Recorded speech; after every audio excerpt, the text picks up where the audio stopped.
Good evening. My name is Christopher O'Brien, and tonight, over the course of the next 30 minutes, we would like to show you Alaska then and now. From the catastrophe in 1964, the Great Alaskan Earthquake, and most recently, the Valdez oil spill. We are pleased tonight to have two lovely guests with us tonight, TJ and Patricia. And TJ was present within days of the 1964 Alaskan earthquake. And recently, he and his wife, Patricia, both visited the great state of Alaska to see all its splendor, and they have some things they'd like to share with us. We have a videotape, a homemade movie that TJ took on his arrival of Alaska in 1964, and we would like to get his impression of what he saw at that time. TJ? Thank you very much, Chris. We want to show to you the introduction tonight, of course, of the tape and what we have conducted.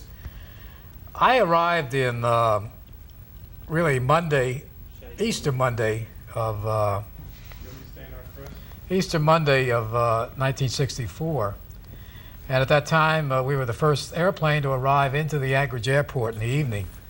In fact, I might comment that was the first time that I've ever really gotten off an airport that quickly, where they simply brought the bus right to the airport, took our luggage off, dumped it in the airplane, or I'm sorry, into the bus, and then we went down to downtown Anchorage.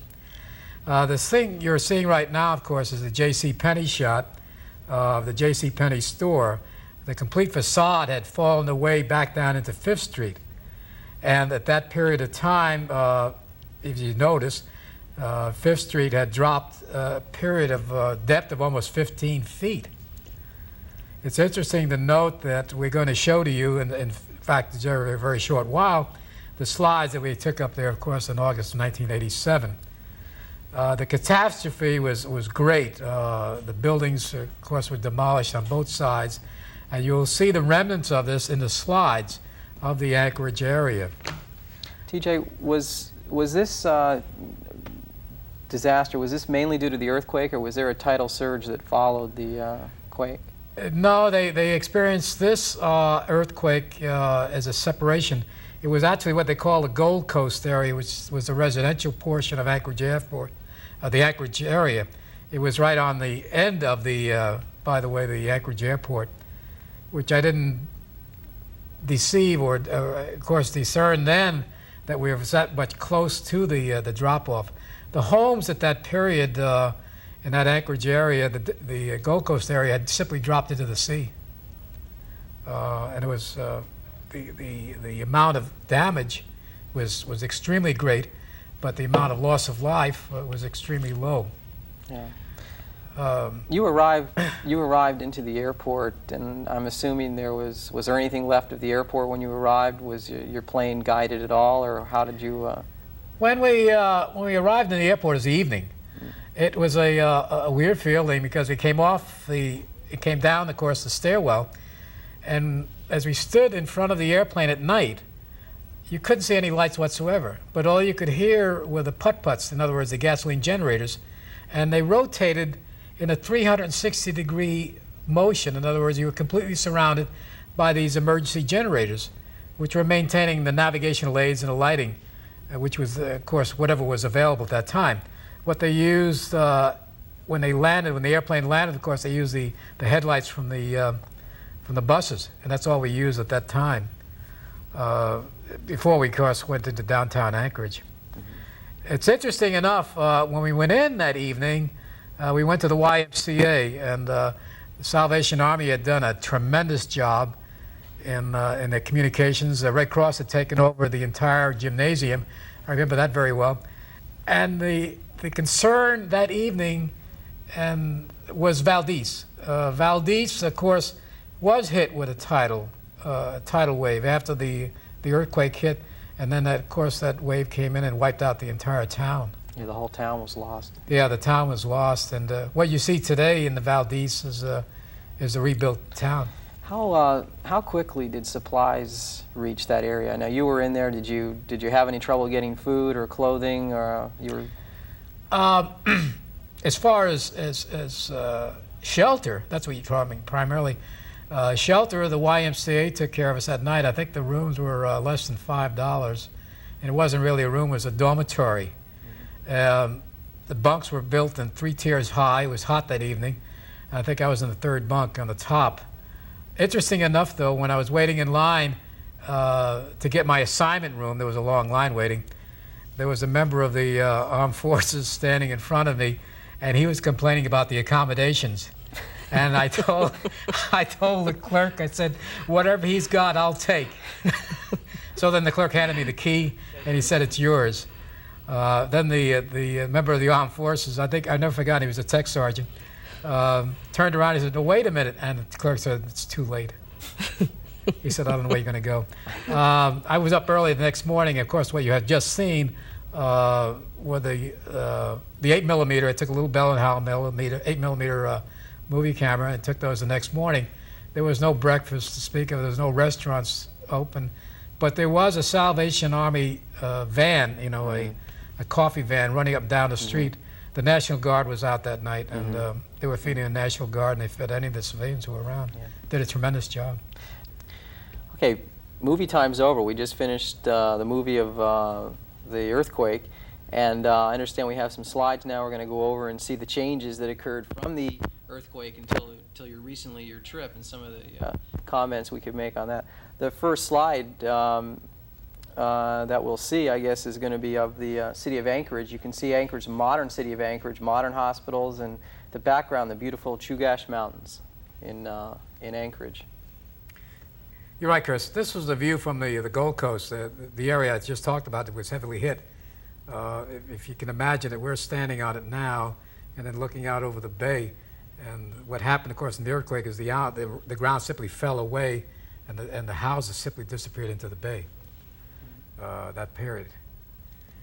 This is the YMCA that I was talking to you about.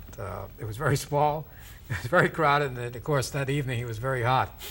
And but they were excellent. I always loved the YMCA and remember that same night. This view, as we're looking at, is on 5th Street, coming on down, and if you look, we'd be looking one side or the other. Isn't that where Penny's was, down on 5th Street? Right, and if we look on this other shot, we're going to see the view back on the opposite side of 5th Street, and then you're going to now see the Penny store. The new Penny store that's up, but it's a smaller one after that 5-story one that they had before the earthquake. Downtown. This downtown area. This area, of course, was hit.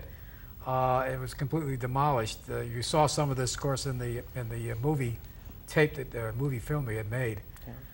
But now they have the beautiful flowers and the gardens. Yeah. For any visitor down there, this is Pat. This is a very lovely tour. Oh Lord, that's almost a visitor center down there, and they had all the different shows going on the inside and all the craft shows, and then the gardens on the outside. People just sitting around enjoying the splendor. This is the Penny store, Pat. Did you do any shopping while you were there? No, I did not go in shopping in that. I went into the small craft shops and enjoyed the native wonders, not Pennies, that I could go to here in the States. If you observe the facade on the front of Penny's, this is where we're having a discussion whether it was 5 stories high or 3 stories, and this, of course, obviously is a 2-story building. And I went into the department store and I asked the woman, I said, wasn't this place at one time 5 stories high? And she said, no, this is exactly the same height. And she said, I was here during the earthquake and whatever have you. But if you look at the 2 photos, front to back, you'll see that they are quite different. Now, TJ, between 1964, the earthquake, and presently, they did a lot of rebuilding. Now, by trade, you're in the construction business. And can you comment at all on any of the changes that were made from the mid-'60s to now because of earthquake problems? I'll just talk about one area, which is very quickly. I was in communications at that period of time. What has happened, of course, is that any of the communication system, they use a backup batteries. All of these batteries now on a battery stand have to be secured with steel pipe or steel with holding straps to prevent them from falling on the floor, as they did in Alaska. When that happened, they lost all their communications. And that's one of the big things that came about. They call it the Alaskan binders. Our next slide up here is the memorial, and Patricia, could you comment at all on that? That park there has the memorial from the time of the earthquake, and you overlook the city of Anchorage, and you can see from where the memorial was, where all the homes just fell right down the hill, right into the sea.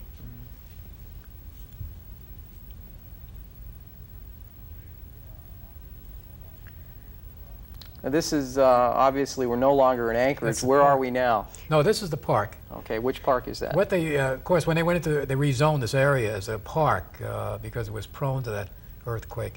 And that entire area, as I said, offsetting from the Anchorage, outside the Anchorage area, the Gold Coast area, has been converted to a park. And this is one of the shots that you're looking at. This is looking one side, and then these are some of the flowers that were growing up downtown. Oh, they were gorgeous, weren't they? The colors were just as bright and cheerful. It's the park again. That's the park area looking on the other side of the other portion of it in the horseshoe curve. That's the one we showed on the opening shot, of course, looking back to Anchorage. Oh, there's our little home on wheels. Yeah. How was that, living in that contraption for a couple of weeks? It was very comfortable. And of course, I learned to cook on the road. Yeah, I understand you, in fact, at one point on the trip, you had a salmon dinner cooked for you while TJ maneuvered through. That's right. He always kept me going, and the appetite continued. And along the road, no matter where you went, you passed all the flowers and just endless beauty. This is the view up at Denali Park, and this was the view from our campsite. We were approximately 3,000 feet. Well, you were there. Yeah. The park's a beautiful monument. They have, in fact, a bus system that can take you up miles and miles. I mean, we're talking 6 hours of buses into Denali National Forest. You see beautiful flowers, and scenery is incredible. I recommend it to anybody to get up there. The other thing interesting up there, you never go to bed at night. The sun seems to always be up. I took a few shots 18 hours, wasn't it? A few shots of McKinley. We were lucky enough, actually, on my visit to see parts of McKinley at about 2 a.m. the sun setting on it. Wildlife abounds in Denali. Denali has its share of, and you do see grizzly bear. We didn't feed any with our hands, but there are certainly grizzly bear in the area, caribou, and plenty of moose.